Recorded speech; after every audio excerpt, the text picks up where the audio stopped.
Projekt za Kras je projekt, ki se financira iz evropskih sredstev pretežno, se pravi 80% od 3 milijonov približno, kolikor je projekt težek, prispeva Evropski sklad za regionalni razvoj, ostalo primakne Republika Slovenija iz proračuna. Namen tega projekta pa je ohranjanje in izboljševanje stanja območja Natura 2000 Kras, na kratko povedano. Aktivnosti projekta so zelo razvejane, kot so raznolike tudi vrste rastlin in živali in tipov življenjskega okolja, ki jih varujemo. Razdeljen je v 6 sklopov in z njimi naslavljamo travnike, pa podzemlje, žuželke, dvoživke in različne živalske in rastlinske skupine. Pomemben del projekta pa je tudi prenašanje znanja, vedenja o pomenu biodiverzitete, izjemne kraške biodiverzitete splošni javnosti. In na tem področju smo se lotili 3 aktivnosti. Ena je prenova muzejske zbirke Parka Škocjanske jame, ki jo bomo zaključili pozneje v letošnjem letu. Druga pa je snemanje kratkih filmov in izdaja poljudne monografije o vrstah in habitatnih tipih območja Natura 2000 Kras. Te pa bomo danes predstavili v sedežu Parka Škocjanske jame. Z monografijo Mozaik življenja smo želeli pokazati pestrost vrst in tipov življenjskega okolja, zaradi katerih Kras uživa mednarodno pravno zaščito in nekako tudi ovreči to pogosto puhlico, ki jo slišimo iz najrazličnejših ust v Sloveniji, ko je govora o Naturi 2000, ko nekdo reče, vse te težave zaradi tistega ptička, hroščka ali metuljčka.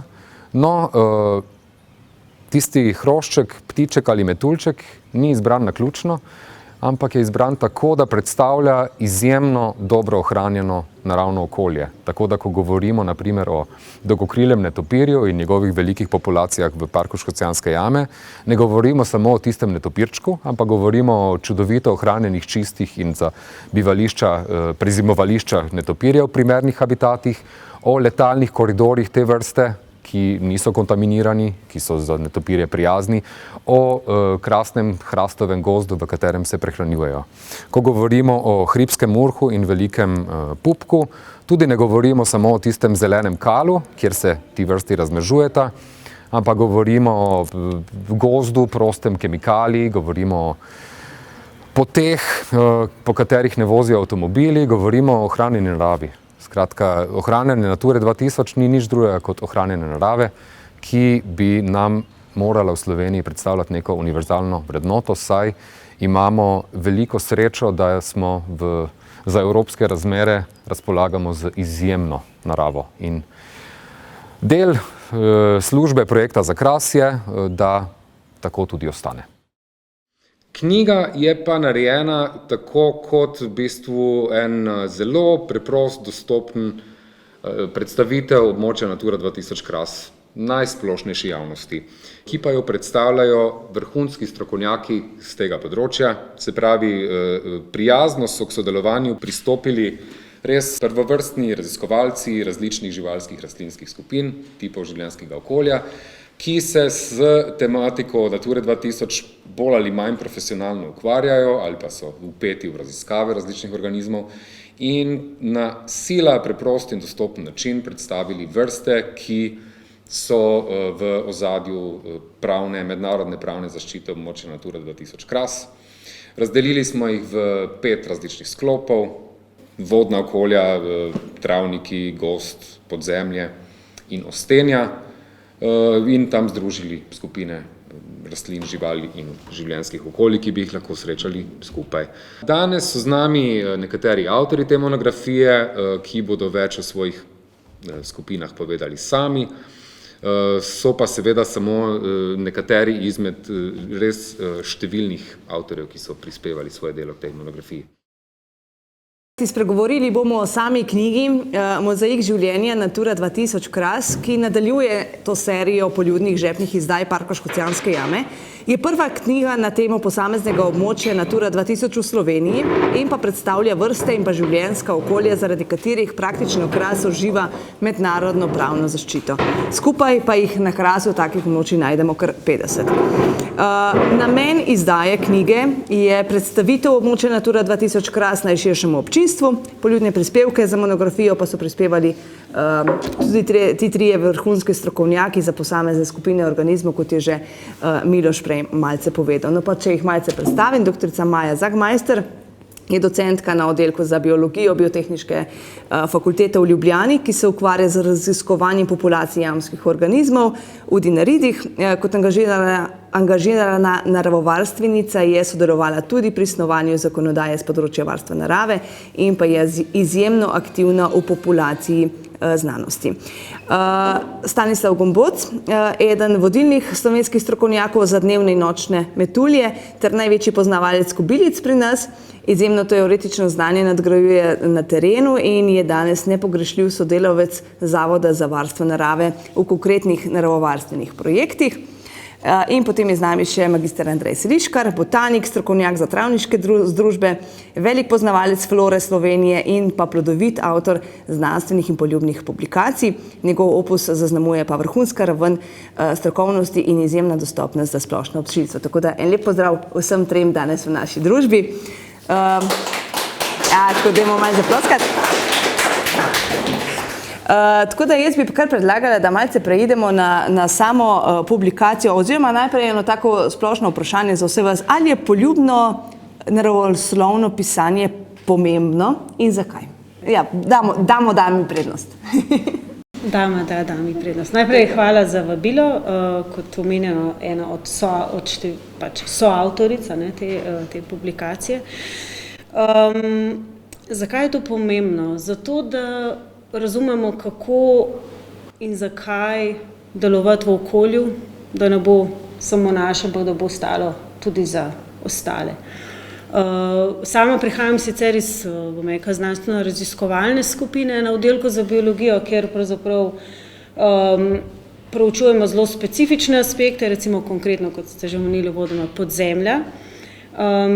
Ampak to je sicer samo po sebi zelo zanimivo, ampak ne bi ostalo nikomor za naprej, če ne bi tega znali naprej tudi povedati. In zato se mi zdi bistveno tudi ta aspekt, kako pravzaprav neka dognanja na en primeren, jasen način povedati na ven, kar pa ni preprosto. Tako da upam, da nam je večinoma uspelo v tej knjigi, eni bolj, eni manj, ampak vsekakor je to izredno pomembno. Morda bi celo poslušalci danes povedali, zakaj je to važno. Tako da ta del, se pravi, osnovno proučevanje, potem pa prenos v javnost je nekaj, brez česar ne moramo potem nadaljevati niti varstva, niti raziskovanja narave, po mojem mnenju. Bi še kaj dodala, gospoda?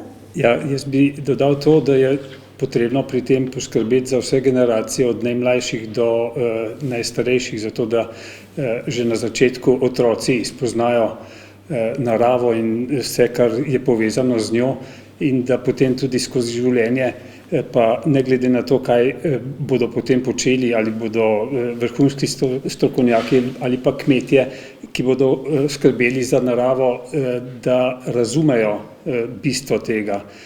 In zato je treba pisati res tudi v poljudnem, razumljivem jeziku. Znanstveni članki so seveda komplicirani, z mnogo strokovnimi latinskimi imeni, ampak za široko publiko pa je res treba prilagoditi in tega mogoče res ni sposoben vsak. Sem pa nedavno slišal, da za napredovanje na univerzi vseh sodelavcev je potrebno tudi objaviti prispevek v domači reviji v slovenskem jeziku, se pravi poljudno napisan. Tako da je ta poljudnost res zdaj zelo pomembna. Ja, prav in tudi ta nega besedišča slovenskega in vsega tega razvoj pač zahteva čist drugi način mišljenja, podajanja informacije, pa to tudi pomembno, da potem širša publika spozna te zakonitosti delovanja teh življenjskih združb oziroma ekosistemov, dejansko, da ni samo nekaj, da samo po sebi funkcionira, ampak zakaj in kako, recimo, če se omejim na metulje, s katerimi se največ ukvarjam, dejansko ni samo tisti metulj, ki ga vidimo, tisto je samo delček življenja, pač metulja, če tako rečem, ampak večino življenja se odvije na skrit način našim očem, se pravi od jajčeca najdaljšo življenjsko obliko preživi gosenica, ki je ne vidimo, ne? In šele potem recimo samo 2 do 4% vsega potencijala se razvija do metulja, ne? Vse ostalo pa služi za funkcioniranje celega ekosistema, se pravi za prehrano drugim živalim, tudi rastlinam, če tako gledamo, če nekaj odmre. In vse to je pomembno, ne? In dejansko zdaj, če uničimo katerikoli od teh stadijev, dejansko potem vrsta izginja, ne? In v okviru varstva narave in zaščite vrst je pomembno, da poznamo vse te zakonitosti, tudi na poljubnem nivoju, ne? No pa če se osredotočimo na območje Natura 2000, so to vrednota ali so razvojna ovira? Ja, če jaz začnem, Natura 2000 pomeni zelo veliko razvojno priložnost, če jo bomo znali izkoristiti, ne? Tako z vidika možnosti ekološke pridelave, čeprav število kmetij se zdaj precej zmanjšuje zaradi pač teh birokratskih papiroloških ovir in čedalje večjih stroškov, ki jo kmetje morajo plačevati zaradi nadzora, ne? Ampak po drugi strani pa v povezavi s turizmom dejansko vsi pač zahodnoevropejci iščejo neka zatočišča te velike pestrosti biodiverzitete cvetočih rastlin, prijetnega zraka, vonja po gozdu, po travnikih in dejansko brez tega okrasja Slovenija v turizmu nima neke take dolgoročne perspektive, ne. Se pravi, mir, vse te čudovite danosti, ne, ki jih nudi narava, to bo postajalo čedalje pomembnejše in tudi ti lokalni pač turistični ponudniki se morajo zavedati, da sama turistična ponudba brez tega, da se ohranja narava, dolgoročno ne bo imela neke velike perspektive, ne. Poleg tega, da nam to nudi tudi pač zdrav način življenja, se pravi od tega, da se lahko tam rekreiramo, da imamo zdravo hrano, da imamo zdravo živino, ne, dejansko s katero kmetje potem tudi gospodarijo, ne. Vse to so te bistvene danosti, ki jih je res ogromno, če tako gledamo. Je pa Natura 2000 v Sloveniji ovira predvsem za velike, tako rečeno, urbaniste, ne, ki pač pri tem vidijo oviro, vključno, ne vem, z umeščanjem v prostor od cest, pač raznih, ne vem, teh večjih zmogljivosti, ne vem, železnice zdajle in takih stvari, ne. Ampak če se da dogovarjati na prav način, ne pa zadnji hip, mislim, da se da zmeraj priti do kompromisa, no. Ja, mogoče bi sam to misel, ko rečemo Natura 2000, se mi zdi, da je tak tehničen izraz Natura 2000, to je pa zdaj nekaj, kar je ovira. Ampak kaj je Natura 2000? To pomeni ohranjena narava. A je ohranjena narava ovira za razvoj? Ali kako ste na začetku postavili vprašanje? Ali je razvoj ali je ovira? Tako. Torej, ali je vrednota ali je ovira? Če postavimo tako, ali je ohranjeno okolje, ne vrednota ali je ovira. Ne vem, težko si predstavljam, da bi rekli, da je to ovira. In se strinjam z kolegom, da je to pravzaprav velika priložnost. In ravno zaradi tega, ker smo pač v tem prostoru, v srču pač Evrope, kjer je ta sicer zelo, bom rekla, nekako del Evrope, po kateremu se zgledujemo, zahodni del Evrope, že veliko tega svojega Nature 2000, torej ohranjene narave, ne, izgubil, se pravi, nimajo toliko tega, mi pa imamo, a ne, imamo tu res eno veliko priložnost. In želela bi si, da se bolj na ta način pogovarjamo, ko govorimo o varstvu okolja in varstvu narave, da je to nekaj drugega kot ovira. In lahko rečem iz prve roke, da je že kar nekaj kolegov prišlo, bom kar tako povedala eno anekdoto, ne, spomnim se, da so prišli za avtodomom kolegi iz Francije, ne to piroslovci, ko sem takrat imela jih na obisku, za 10 dni v gozd. Sem rekla, ne greste na morje ali pa v gore ali pa kaj tazga, ne? Rekli so, ne, mi bomo zdaj 10 dni v vaših gozdovih. Ker takih gozdove, ki jih imate vi, recimo jih mi nimamo več. In mi je dali takrat tako miselce, rekla, nam je to dosti samoumevno, da tukaj, kjer živimo, da tako pač je, vse povsod. Pa ni. In če to znamo primerno predstaviti, ne zdaj masovno, ampak primerno, so to velike, velike priložnosti. Tako da to bi še poudarila. No, čisto na kratko, mislim, da moramo predvsem obveščati o tem, informirati, izobraževati ljudi, da bodo spoznali, da so to vrednote. Ne gre kar naenkrat in bo treba res veliko vlagati to, ampak skozi take publikacije in druge akcije bomo to postopno dosegli in potem bo to vrednota, ki jo ne bo želel nihče izpustiti iz svojega okolja. No pa gremo naprej, ali je Natura 2000 učinkovito orodje za varovanje okolja? Če lahko jaz nadaljujem. Vsekakor je. Pred Naturo 2000 smo imeli pri nas zavarovane rastline, zavarovane naravne spomenike, pa samo en nacionalni park, nekaj regionalnih parkov, kjer pa zadeve niso bile povsem točno definirane. Natura 2000 pa je v evropskem kontekstu dovolj natančno definirana, tako da lahko vse države na enak način delujejo na tem področju. Seveda, vsaka država ima potem pravico prilagajati te predpise, direktive, tako kot je njej najbolj ustrezno, ampak na vsak način je to zadeva, ki ima evropsko težo in je težko ugovarjati in se izogniti, tako da mislim, da je v tem smislu zelo koristna. Ja, jaz bi mogoče še dodala to. Mi dejansko tudi imamo, tako kot ste vi že uvodoma omenili, nacionalno zakonodajo, ki varuje naravo, ogrožene živalske, rastlinske vrste, tudi geomorfološke vrednote in tako naprej, ampak žal se ne izvaja. Tako da pravzaprav s tem, ko smo se dovolj, bom dala še ta stavek, dovolj. S tem, ko smo se priključili Evropski uniji, smo dobili obvezo, da tudi sprejmemo določila direktiv, ptičje in habitatne direktive. In ta obveza nas je prisilila v bistvu pravzaprav ovrednoti in opredeliti ta področja, ki jim zdaj rečemo Natura 2000 območja, kjer izvajamo varstvo na pravzaprav poseben način, na drugačen način, kjer je ideja, da se ohranja izbrane vrste, habitate in tudi razvija. To je mogoče tista bistvena razlika, recimo tudi od parkov, da tukaj je možen razvoj ob upoštevanju in mislim, da to se pravzaprav tudi tukaj v projektu, ki ga tukaj vodite, tudi izvaja in dela.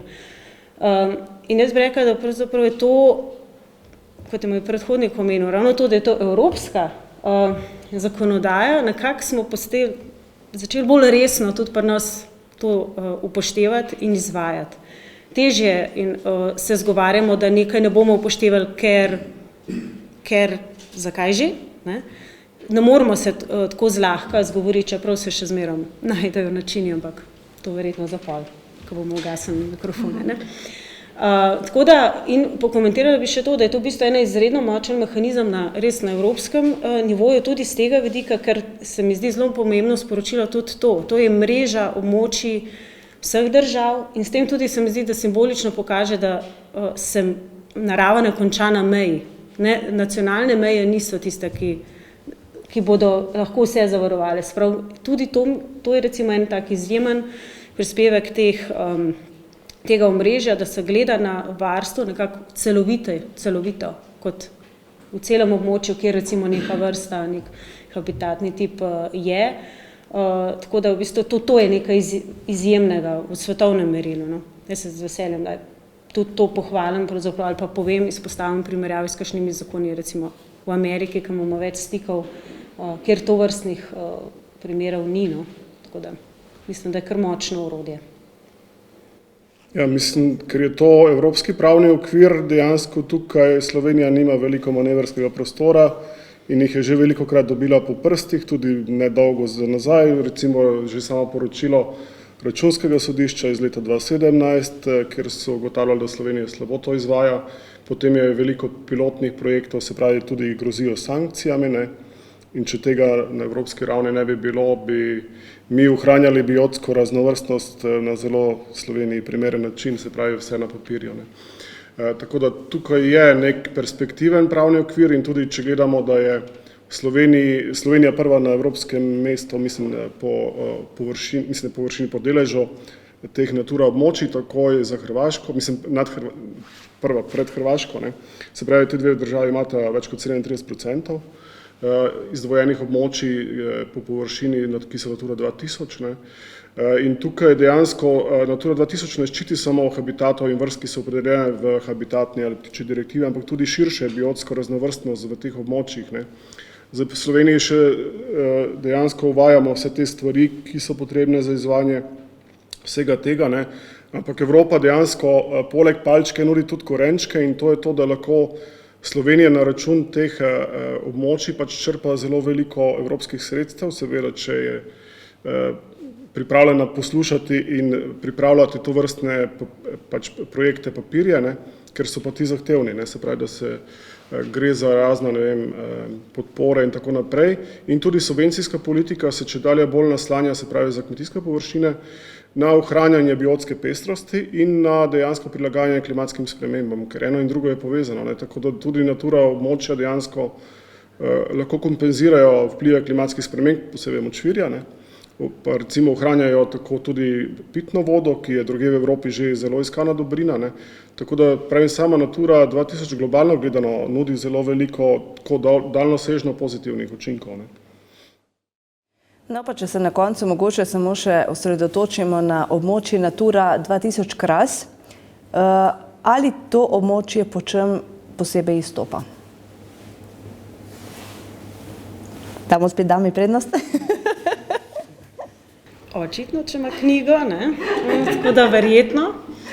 Prav gotovo, no, zdaj iz več vidikov je izjemno, je sicer tudi kar eno večjih, mislim, da območij Natura 2000 v Sloveniji po površini, tako da tudi iz tega vidika zajema res ogromno število ozemlja in s tem habitatov in vrst.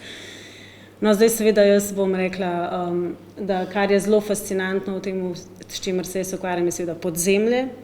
Tukaj je res veliko število jam, zakraselo območje, se pravi, niso samo jame, so tudi razpoke med njimi. Se pravi, celo območje predstavlja v bistvu zelo zanimivo življenjsko okolje za izjemne in zelo ozko razširjene živalske vrste, ki živijo samo pod zemljo. Tako da iz tega vidika je to izredno zanimivo območje. Tukaj živita seveda tudi potem paradna konja podzemlja, kot je človeška ribica in recimo hrošček drobnovratnik, mogoče malo manj poznan sicer, vendar pa začetnik, pravzaprav z njegovim odkritjem se je začela s paleobiologija, tudi na Krasu živijo te živali in številne druge, ki jih še vedno raziskujemo, še vedno odkrivamo, tako da še nismo niti blizu konca glede tega razumevanja te raznolikosti, recimo, če grem res na to moje področje podzemlja, stalno odkrivamo nove vrste z novimi metodami ali pa enostavno z novimi pristopi v podzemlje, kamor moramo dostopati s primerno opremljeni, s primerno opremo. Neredko se tudi na tem območju recimo dostopa, sploh recimo podzemni tok reke, izredno zanimiv, vendar do njega vodijo zelo, zelo globoka brezna. Marsikje se je bilo treba tudi potapljati, se pravi, samo usposobljeni potapljači morajo najprej priti dol, govorimo o več 180 in več metrov globinah, 200 metrov, kamor morajo priti z vso opremo in se potem potapljati in raziskovati. Tako da to območje nas bo še dolgo vabilo, Kras v najširšem smislu, da bomo raziskovali njegove skrivnosti tega podzemlja. Tako da iz mojega vidika je izredno, izredno pomemben. Da ne omenjam, da je tudi pač Kras sploh dal tudi, bom rekla, terminologijo pravzaprav samemu fenomenu, geomorfološkemu fenomenu, Kras z malo začetnico, Kras z veliko začetnico. Tudi to je nekaj, na kar velja biti ponosen v tem območju, namreč iz tega izhaja pravzaprav terminologija tudi širše po svetu, ne. Tako da, ja, je izjemno, vsekakor. Jaz bi rekel po kamnu, suhozidih, dobri pijači in hrani, ne, in to se držijo tudi metulji, zato jih je na Krasu dejansko po številu vrst največ, če gledamo regije Sloveniji, tako da jih je čez 2500 vrst poznanih z Krasa. Na Krasu je izjemno veliko pač teh majhnih bivališč, na katere so se prilagodili metulji, ne. Tako da tudi na suhih travnikih dejansko imamo te bolj vlažne travnike, ki so deli v vrtačah. Čeprav so to majhne vrtače, se tam po noči pač nabira rosa, se kondenzira megla, ker je pač Kras zelo izpostavljen in po noči hladen, zato tudi tako prihaja od mediteranskih do gorskih vrst se tukaj združujejo in stepske vrste, vse se srečuje na malem območju. Tako da metulji imajo dejansko tudi te ekstremne razmere izjemno radi, ne, in zelo veliko število vrst se je prilagodilo temu načinu življenja. Ne. Poudariti pa je treba, da se je kras zelo hitro zarasel. Nekoč je bil kras pač skoraj da, mislim tako rečeno, eden sam travnik, ne, dokler ga niso začeli pogozdovati in potem zdaj, ko pa vidimo, da se je opustila raba zaradi tega, ker se je večina ljudi iz kmetijstva prezaposlila v pač bolj ekonomsko, ne bi rekel donosne, ampak za preživetje boljše panoge. Ne. Tako da upajmo, da se bo kras malo spet obnovil v tem smislu, da bo več travnikov, kot je sedaj. Mogoče z botaničnega vidika so najbolj zanimivi kraški travniki in pa pašniki. Tu je bogatstvo res izjemno, tudi v evropskem merilu je na teh travnikih dobimo od 80 do 120 vrst celo, kar kje drugje seveda ni tako. Številne vrste uspevajo tu zato, ker je kras stičišče dveh različnih področji, mediteranskega, sredozemskega in pa kontinentalnega, in tu se vzpostavijo razmere, ki nudijo ugodne razmere za rast številnih vrst. Kakšna med njimi je tudi endemična, naprimer Tomazinijeva popkoresa v Ostenju ospa in pa še veliko drugih najdemo. So pa ta travišča tudi izredno barvita, ko domačini poznate, kako ta razvoj gre od pomladanskih kosmatincev, narcis, poleti pa kakšnega skalnega glavinca, dlakavega gadnjaka na travnikih. Skratka, to področje je tako izjemno in ga ne najdemo nikjer drugje v Sloveniji. Seveda, kot je že omenil Miloš Bartol, zato so zaslužni predvsem kmetovalci, lastniki zemljišč, ki vzdržujejo tako stanje. In če tega ne bo, bo seveda tudi to bogatstvo izginilo. Zato je zelo pohvalno, da se skozi podobne projekte, kot je ta na Krasu, te stvari oživljajo in na ta način ohranjajo ne samo rastline, ampak tudi živalske vrste, ki so izjemne na kraškem območju. Bi pa dodala mogoče lih to, zdaj se kolega v bistvu na površje, jaz sem šla na podzemlje, bi pa rekla, da prav primerna skrb za površje je tista, kar bo tudi ohranjala podzemlje. Ne smemo pozabiti, da je to vse skupaj preplet, da je to povezano, tako da ne moramo individualno gledati recimo jam kot notranjost ali pa reko pod zemljo, pa potem od zunaj kot ločene enote, to je vse povezano. Tako da pravzaprav ta primeren odnos do površja, pri čemer se upošteva tudi, kako se stekajo razne snovi v podzemlje, bo ohranil kras kot celoto, se pravi od, bom rekla, površja do podzemlja, se pravi cel spektar. Upam, da tudi za prihodne rodove. Mogoče samo še eno reč bi dodal, ker je Miloš Bartol je nekako nakazal, da ne bi tudi povedali o tem, kako se je vsa stvar začela z temi habitatnimi tipi in vključevanjem v evropske okvire. Sem malo eno mapo potegnil ven, leta 1998 smo na našem inštitutu pripravili predlog, katere vrste in kateri habitatni tipi ne bi prišli v poštev pri vključevanje v omrežje Natura 2000. Potem leta 1999 je bil ta seznam nekako v Sloveniji usklajen in leta 2000 je šla ena manjša skupina, smo šli v Bruselj, kjer smo se dogovarjali z vsemi pristopnimi državami in tehtali, katera vrsta, kateri habitatni tip je smiselno in pametno vključiti. Tam so bila določena pravila in pri rastlinah smo imeli predlog za 14 rastlin, od tega je bilo sprejetih 8, tako da je bil iztržek kar uspešen. Toliko samo o tem začetku. Hvala lepa. Jaz se bom na tem mestu zahvalila vsem trem.